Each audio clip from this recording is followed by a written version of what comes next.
कभी सोचा है हम जिन शहरों में, जिन बस्तियों में रहते हैं, उनकी शुरुआत आखिर हुई कहाँ से? चलिए आज जरा समय में पीछे चलते हैं और इस कहानी की जड़ों तक पहुंचते हैं। आज जो ये हलचल भरे शहर हैं, ये शांत गांव हैं, ये हमेशा से तो ऐसे नहीं थे, है ना?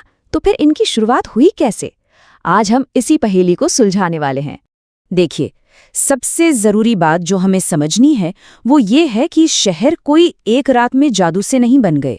ये तो एक बहुत ही धीमी क्रांति थी जो हजारों सालों तक चले सामाजिक, आर्थिक और तकनीकी बदलावों का नतीजा थी। इस पूरी कहानी को एकदम शुरू से समझने के लिए हमें उस दौर में चलना होगा जब शहर हुआ ही नहीं करते थे। आइए देखते हैं कि उस वक्त इंसानी जिंदगी आखिर थी कैसी। उस जमाने में इंसान थे शिकारी संग्राहक, मतलब खाने की तलाश में लगातार एक जगह से दूसरी जगह घूमते रहते थे। उनके घर भी पक्के नहीं होते थे। लेकिन फिर सब कुछ बदल गया जब इंसानों ने एक जगह पर टिक कर रहना सीख लिया और बस यहीं से स्थायी जीवन की शुरुआत हुई। लेकिन ये घुमंतू जीवन से स्थायी जीवन तक का इतना बड़ा सफर तय कैसे हुआ? इसका क्रेडिट जाता है एक ऐसी खोज को जिसने सही मायनों में इंसानियत का पूरा इतिहास ही बदल दिया, और वो थी खेती यानी एग्रीकल्चर। ये कहानी शुरू होती है आज से करीब 10,000 साल पहले। ये मानव इतिहास का वो जबरदस्त मोड़ था जिसने सब कुछ, सच में सब कुछ बदल कर रख दिया। कृषि का मतलब सिर्फ फसलें उगाना और जानवर पालना नहीं था। ये पहली बार था जब इंसानों ने अपने भोजन के स्रोत पर नियंत्रण हासिल किया। अब वो पूरी तरह से प्रकृति पर निर्भर नहीं थे, और भोजन पर इसी कंट्रोल ने एक ऐसी ताकत को जन्म दिया जिसने समाज का पूरा ढांचा ही बदल डाला। सबसे बड़ा टर्निंग पॉइंट था भोजन का अधिशेष, जिसे हम फूड सरप्लस भी कहते हैं, मतलब जरूरत से ज्यादा भोजन पैदा कर लेना। सोचिए, जब आपके पास सिर्फ आज के लिए नहीं बल्कि आने वाले कल के लिए भी खाना सुरक्षित हो तो समाज की पूरी तस्वीर ही बदल जाती है। ये बिल्कुल एक डोमिनो इफेक्ट जैसा था। देखिए, पहले कृषि की खोज हुई, उससे बना फूड सरप्लस। जब खाना भरपूर था तो आबादी बढ़ने लगी, और इस बढ़ती आबादी को बसाने के लिए जरूरत पड़ी स्थायी गांवों की। तो ठीक है, गांव तो बस गए, लेकिन इन गांवों से शहर कैसे बने और कैसे पड़ी आधुनिक सभ्यता की नींव? चलिए अब आगे की कहानी देखते हैं। भोजन की चिंता दूर होने से लोगों को खेती के अलावा दूसरे काम करने का भी मौका मिला। अब हर किसी का किसान होना जरूरी नहीं था, तो कोई कुम्हार बन गया, कोई औजार बनाने वाला। इसी को कहते हैं शिल्प। कस्बे शहरों में बदलने लगे, व्यापार के नए नए रास्ते खुल गए। अगर इस टाइमलाइन को देखें तो पूरी पिक्चर साफ हो जाती है। खेती की शुरुआत के बाद पहिए का आविष्कार हुआ, लिखने की कला विकसित हुई और धातुओं का इस्तेमाल शुरू हुआ। ये सब एक दूसरे से जुड़ी हुई क्रांतियां थीं जिन्होंने मिलकर शहरी जीवन को मुमकिन बनाया। और यहाँ एक बहुत ही दिलचस्प बात है, शहरी जीवन और लिखने की कला, इन दोनों का विकास एक साथ हुआ। अरे भाई, जैसे जैसे शहर बड़े हुए, व्यापार बढ़ा, तो उसका हिसाब किताब रखने के लिए, अनाज के भंडारों का रिकॉर्ड मेंटेन करने के लिए, इन सब चीजों के लिए लेखन एक जरूरी टूल बन गया। तो हमारी जो शुरुआती पहेली थी उसका जवाब इस एक लाइन में छिपा है। अधिशेष उत्पादन यानी फूड सरप्लस ही शहरी जीवन की असली नींव था। यही वो शक्ति थी जिसने इंसान को घुमंतू जीवन से निकालकर आज की आधुनिक सभ्यता की राह पर खड़ा किया। देखिए, आज हमारे चारों तरफ जो ऊंची ऊंची इमारतें हैं, ये जो भागती दौड़ती जिंदगी है, ये सब हमेशा से तो नहीं था। तो सवाल ये उठता है कि वो पहली चिंगारी कौन सी थी जिसने इंसानी बस्तियों को शहरों में बदल दिया? आखिर ये सब शुरू कहाँ से हुआ? चलिए पता लगाते हैं। हमारी ये कहानी हमें एक बहुत ही पुरानी, एक बहुत ही खास जगह पर ले जाती है। एक ऐसी जमीन जहां से इंसानियत की कहानी ने एक बिल्कुल नया मोड़ लिया था, और उस जगह का नाम है मेसोपोटामिया। जानते हैं, इस जगह के नाम में ही इसका सबसे बड़ा राज छिपा है। मेसोपोटामिया ये ग्रीक भाषा के 2 शब्दों से बना है। मेसो जिसका मतलब होता है बीच में, और पोटामोस जिसका मतलब है नदी। तो क्या हुआ, नदियों के बीच की जमीन, और ये 2 नदियां थीं, मशहूर दजला और फरात। अगर आज के नक्शे पर देखें तो ये इलाका पड़ता है मॉडर्न इराक में, और ये कोई इत्तेफाक नहीं है कि दुनिया के पहले शहर यहीं बसे। असल में यहाँ की जो भौगोलिक बनावट थी ना, वही इसके शानदार भविष्य की चाबी थी। तो भाई, ऐसा क्या खास था इस जमीन में? चलिए थोड़ा और गहराई में उतरते हैं और समझते हैं कि कैसे यहाँ के भूगोल ने इतिहास बदलने का मंच तैयार किया। यहाँ एक बहुत ही दिलचस्प बात थी। मेसोपोटामिया का जो उत्तरी हिस्सा था वो तो कुदरती तौर पर ही हरा भरा और उपजाऊ था, लेकिन असली कहानी तो दक्षिण में लिखी गई, जो कि एक तरह का रेगिस्तान था। अब सोचिए, रेगिस्तान में खेती करना कितनी बड़ी चुनौती रही होगी, और इसी चुनौती का जवाब था इंसानी इंजीन्यूटी यानी सिंचाई। और यहीं पर दजला और फरात नदियों ने अपना असली जादू दिखाया। हर साल इन नदियों में बाढ़ आती थी, और जब बाढ़ का पानी उतरता तो वो अपने पीछे छोड़ जाता था बेहद उपजाऊ मिट्टी की एक परत। लोगों ने इसी पानी को नहरें खोदकर रेगिस्तानी जमीन तक पहुंचाया, और देखते ही देखते बंजर जमीन सोना उगलने लगी। सच पूछिए तो ये नदियां सिर्फ पानी का जरिया नहीं थीं, ये उस पूरी सभ्यता की जीवन रेखा थीं। तो खेती में जो ये जबरदस्त कामयाबी मिली, उसने एक ऐसी चेन रिएक्शन शुरू की जिसने छोटे छोटे गांवों की शक्ल बदलकर उन्हें बड़े बड़े हलचल से भरे शहरों में तब्दील कर दिया। देखिए, ये सब कैसे हुआ, इसे समझना बहुत आसान है। सबसे पहले सिंचाई की वजह से खेती बढ़ी। खेती इतनी होने लगी कि लोगों की जरूरतें पूरी होने के बाद भी ढेर सारा अनाज बचने लगा। इसे कहते हैं फूड सरप्लस। अब जब खाने की चिंता नहीं रही तो एक बड़ी आबादी एक ही जगह पर आराम से बस सकती थी। और बस जब बहुत सारे लोग एक साथ एक जगह रहने लगे तो दुनिया के पहले शहर वजूद में आए। ठीक है, तो शहर तो बन गए, लेकिन किसी बस्ती को हम शहर कहते कब है? क्या एक शहर सिर्फ एक बहुत बड़ा गांव होता है, या इसमें कुछ और भी होता है? इसे ऐसे समझिए, एक शहर का मतलब सिर्फ ढेर सारे घर और लोग नहीं होते हैं। शहर एक ऐसा सेंटर होता है जहां अर्थव्यवस्था, समाज और राजनीति ये सब मिलकर एक साथ काम करते हैं। मतलब ये एक कॉम्प्लेक्स सिस्टम है। शहर की जिंदगी की यही तो खासियत है। यहाँ अब हर कोई किसान नहीं था, कामों का बंटवारा हो गया था। कोई बर्तन बना रहा है, कोई औजार, तो कोई व्यापार कर रहा है। इन सब का हिसाब किताब रखने के लिए लोग थे, और इस पूरे सिस्टम को चलाने के लिए शासक और प्रशासन था। ये समाज का एक बिल्कुल नया और एडवांस रूप था। तो इस पूरी कहानी से हमें क्या पता चलता है? मेसोपोटामिया ने दुनिया को आखिर क्या दिया? सीधी सी बात है, मेसोपोटामिया ने हमें एक जटिल समाज को चलाने का, एक शहर बसाने का पहला सफल मॉडल दिया। एक ऐसा ब्लूप्रिंट जिसकी झलक आज भी हजारों साल बाद हमारे मॉडर्न शहरों में दिखाई देती है। तो चलिए इस सवाल से शुरू करते हैं। जरा सोचिए, आपको एक पूरा शहर चलाना है, एक बिजी शहर, लेकिन लिखने पढ़ने की कला भी है ही नहीं। तो फिर हजारों लोग, इतना सारा व्यापार, टैक्सेस, इन सब का हिसाब कैसे रखा जाएगा? यही वो बड़ी पहेली थी जिसका सामना मेसोपोटामिया के लोगों को करना पड़ा था। तो हमारी कहानी शुरू होती है प्राचीन मेसोपोटामिया से। ये वो जगह है जहां दुनिया के पहले शहरी केंद्र, मतलब फर्स्ट सिटीज, बस रहे थे, फल फूल रहे थे। लेकिन इस तरक्की के पीछे एक बहुत बड़ी मुश्किल छुपी हुई थी। देखिए, ये शहर खेतीबाड़ी और आबादी के तो बड़े सेंटर्स थे, इसमें कोई शक नहीं। लेकिन उनके पास एक बहुत बड़ी कमी थी, और वो थी कच्चे माल की। मतलब ग्रोथ के लिए, सर्वाइव करने के लिए जो जरूरी सामान चाहिए था, वो था ही नहीं। अनाज और कपड़ा तो वो खूब बना लेते थे, पर पत्थर, धातु या लकड़ी, ये सब कहाँ से लाते? तो यहाँ एक बड़ा इम्बैलेंस था। एक तरफ तो अनाज और कपड़ा इतना की जरूरत से भी ज्यादा, और दूसरी तरफ पत्थर, धातु, लकड़ी जैसी बेसिक चीजों की भारी किल्लत। और इसी ने एक फंडामेंटल इकोनॉमिक प्रॉब्लम खड़ी कर दी।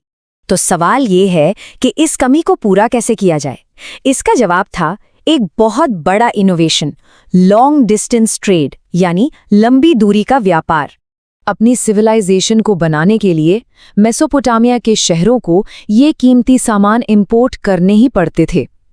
तांबा चाहिए था औजारों के लिए, लकड़ी से बननी थी इमारतें और नावें, और कीमती पत्थर, उनका इस्तेमाल होता था आर्ट और गहनों में। और ये कोई आसान काम बिल्कुल नहीं था।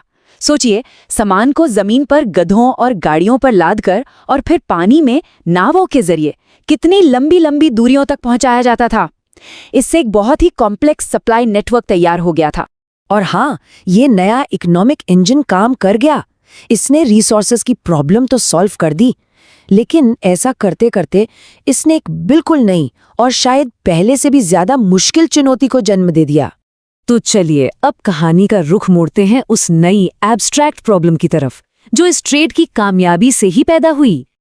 अब जरा सोचिए, जब हजारों लेन देन होने लगे, टैक्स इकट्ठा होने लगे, ट्रेड का हिसाब किताब बढ़ने लगे, तो कोई कैसे याद रखेगा कि किसका कितना बकाया है, कौन सा माल आया, कौन सा गया, किसने उधार लिया, किसको चुकाना है।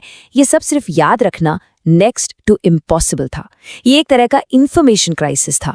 प्रॉब्लम एकदम साफ थी, इंसानी याददाश्त की अपनी एक लिमिट होती है, वो भरोसेमंद नहीं होती, हम भूल जाते हैं। लेकिन एक बड़ी इकोनॉमी को क्या चाहिए? उसे चाहिए परमानेंट, एक्यूरेट और स्केलेबल रिकॉर्ड्स। मतलब उन्हें याददाश्त से कहीं बेहतर किसी चीज की जरूरत थी। और यहीं पर इस इंफॉर्मेशन क्राइसिस का अल्टीमेट सॉल्यूशन सामने आता है, एक राइटिंग सिस्टम का आविष्कार। इसे नाम दिया गया क्यूनिफॉर्म। टेक्नोलॉजी बड़ी सिंपल लेकिन ब्रिलियंट थी। होता ये था कि वो गीली मिट्टी की एक टैबलेट लेते थे और एक नुकीले सरकंडे से उस पर कील जैसे निशान बना देते थे। बस जब ये टैबलेट सूख जाती तो रिकॉर्ड हो गया परमानेंट। और ये समझना बहुत जरूरी है कि लिखने की शुरुआत किसी कविता या कहानी के लिए नहीं हुई थी। ये पैदा हुआ था एक एडमिनिस्ट्रेटिव नीड से। इसका सबसे पहला इस्तेमाल था अकाउंटिंग और इन्वेंट्री मैनेजमेंट। एक तरह से कहें तो ये दुनिया की पहली स्प्रेडशीट। अब देखते हैं कि ये चीज इवॉल्व कैसे हुई। शुरुआत में तो एक सिंबल का मतलब होता था एक ऑब्जेक्ट, जैसे बैल के लिए एक बैल का चित्र। लेकिन फिर आया एक रेवोल्यूशनरी लीप, एक वैचारिक छलांग। अब सिंबल किसी चीज को नहीं बल्कि एक साउंड को रिप्रेजेंट करने लगे। और ये एक टोटल गेम चेंजर था। इसी की वजह से सुमेरियन और बाद में अक्कादियन जैसी भाषाओं को लिखा जा सकता। तो इस नए एडमिनिस्ट्रेटिव टूल का समाज पर जो असर हुआ वो इतना गहरा था कि उसने दुनिया ही बदल दी। इसे अंडर एस्टिमेट नहीं किया जा सकता। ये बात इस कोट में बिल्कुल सही कही गई है कि लेखन का जन्म कविता की इच्छा से नहीं बल्कि एक जटिल अर्थव्यवस्था के प्रबंधन की आवश्यकता से हुआ था। मतलब साफ है, ये जरूरत से पैदा हुआ था, आर्ट से नहीं। लेकिन ये जो लिखने की ताकत थी ये कुछ ही हाथों में थी। लिटरेसी यानी साक्षरता बहुत ही लिमिटेड थी। सोचिए, करीब 95% आबादी तो अभी भी ओरल कल्चर पर ही डिपेंड थी, मतलब जुबानी लेन देन पर। और सिर्फ 5% लोग जो एलीट क्लास थे वही पढ़ लिख सकते थे। और क्यूनिफॉर्म सीखना कोई बच्चों का खेल नहीं था, इसके लिए सालों की डेडिकेटेड ट्रेनिंग लगती थी। इसी वजह से एक खास और पावरफुल क्लास तैयार हुई, स्क्राइब्स यानी पेशेवर लेखक। और ये लोग सोसाइटी में बहुत ज्यादा इन्फ्लुएंशियल हो गए। बहुत जल्द लिखने का इस्तेमाल सिर्फ हिसाब किताब तक ही सीमित नहीं रहा, ये उससे कहीं आगे निकल गया। अब इसका इस्तेमाल होने लगा शाही फरमान जारी करने में, कानूनों को कोड करने में, धार्मिक ग्रंथों को सहेजने में और यहाँ तक कि गिलगामेश का महाकाव्य जैसे लिटरेचर को भी रिकॉर्ड करने में। तो अब ये सिर्फ ट्रेड की बात नहीं रह गई थी। लेखन, कल्चर, हिस्ट्री और ह्यूमन नॉलेज को एक जनरेशन से दूसरी जनरेशन तक पहुंचाने का सबसे बड़ा जरिया बन चुका था।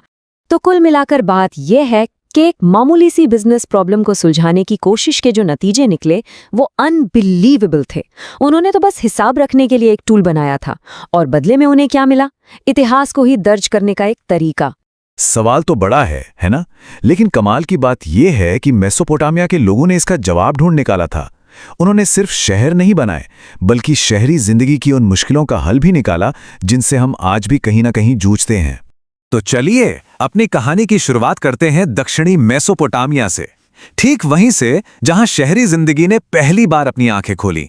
तो बात है करीब 5000 ईसा पूर्व की। छोटी छोटी बस्तियां धीरे धीरे बड़े शहरों का रूप ले रही थी।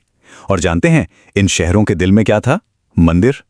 शहर का सारा कंट्रोल शासकों और पुजारियों के हाथ में था और उन्होंने एक सिस्टम बनाया था। जो भी एक्स्ट्रा अनाज होता था उसे जमा किया जाता और फिर जरूरत के हिसाब से सब में बांट दिया जाता था। पर सवाल ये उठता है कि ये शहर इतने बड़े और ताकतवर बन कैसे गए? इसका राज छिपा है मंदिर की आर्थिक शक्ति में। अब देखिए, ये मंदिर सिर्फ पूजा पाठ की जगह नहीं थे, असल में ये शहर के इकोनॉमिक हब थे।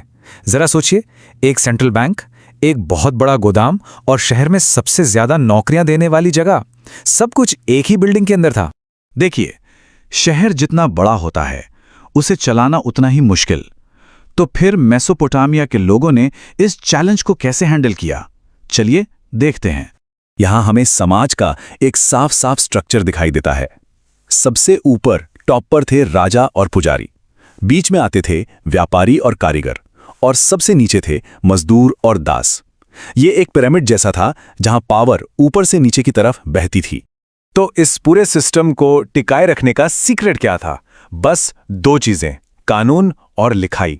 जी हां, लिखित कानून बनाना एक बहुत बड़ी खोज थी जिसने इतने बड़े और कॉम्प्लेक्स समाज में ऑर्डर बनाए रखना मुमकिन कर दिया। अब एक बहुत ही छोटी सी लेकिन कमाल की चीज पर आते हैं जो हमें उस जमाने की रोजमर्रा की जिंदगी और भरोसे के सिस्टम के बारे में बहुत कुछ बताती है। यह है एक बेलनाकार मोहर, मतलब पत्थर का एक छोटा सा सिलेंडर जिस पर एक बहुत ही खास डिजाइन खुदा होता था, और इसका असली कमाल तब दिखता था जब इसे गीली मिट्टी पर रोल किया जाता था। इसे इस्तेमाल करने का तरीका बड़ा सिंपल था पर बहुत असरदार। अपनी मोहर को गीली मिट्टी पर घुमाया और बस आपकी एक यूनिक छाप तैयार। ये आज के हमारे सिग्नेचर या कंपनी के लोगों की तरह काम करती थी, जो ये बताती थी कि ये चीज किसकी है और एकदम असली है। ये सिर्फ एक ठप्पा नहीं था, जैसा कि एनसीईआरटी में भी बताया गया है। ये इस बात का पक्का सबूत है कि मेसोपोटामिया का समाज कितना ऑर्गेनाइज था, जहां पहचान और मालिकाना हक की बहुत वैल्यू थी। और हाँ, एग्जाम के नजरिए से ये टॉपिक बहुत इंपॉर्टेंट है। मोहरों और लेखन पर अक्सर सवाल पूछे जाते हैं, तो इस पर खास ध्यान देना बनता है। अच्छा, अब जल्दी से कुछ जगहों के नाम देख लेते हैं जो पता होने ही चाहिए। मेसोपोटामिया, दजला और फरात नदियां, और उरुक और बेबीलोन जैसे बड़े शहर। इन्हें मैप पर एक बार जरूर देख लीजिएगा। और अब आखिर में चलिए इस पूरी कहानी को आज से जोड़कर देखते हैं कि इसका हमारे लिए क्या मतलब है। देखिए, जानकारी को रिकॉर्ड करने और बांटने के तरीके तो बदल गए हैं। जहां मेसोपोटामिया में मिट्टी की तख्तियां और मोहरें थीं, वहीं आज हमारे पास डिजिटल प्रेजेंटेशंस और सोशल मीडिया है। लेकिन क्या जो मूल विचार है वो बदला है? नहीं, बिल्कुल नहीं। जो कोर आइडिया है वो आज भी वही है। ज्ञान जब बांटा जाता है तो समाज और मजबूत बनता है। मेसोपोटामिया के लोगों ने जिस सिलसिले को शुरू किया था, हम आज भी उसी को आगे बढ़ा रहे हैं। और यही तो है शेयरिंग की असली ताकत। ये जो बातें हम समझ रहे हैं, ये उन सभी स्टूडेंट्स के लिए बहुत फायदेमंद है जो एनसीईआरटी को कॉन्सेप्ट के साथ समझना चाहते हैं। सोचिए, आपका बस एक शेयर किसी और की पढ़ाई को कितना आसान बना सकता है। तो अगर आपको ये चैप्टर समझने में मदद मिली हो तो ज्ञान बांटने के इस मिशन से जुड़िए, लाइक कीजिए, शेयर कीजिए, और हाँ, ई पाठशाला यूट्यूब चैनल को सब्सक्राइब करना मत भूलिएगा। ऐसा करके आप भी इस हजारों साल पुरानी परंपरा का हिस्सा बन सकते हैं। मिलते हैं अगली बार, तब तक सीखते रहिए।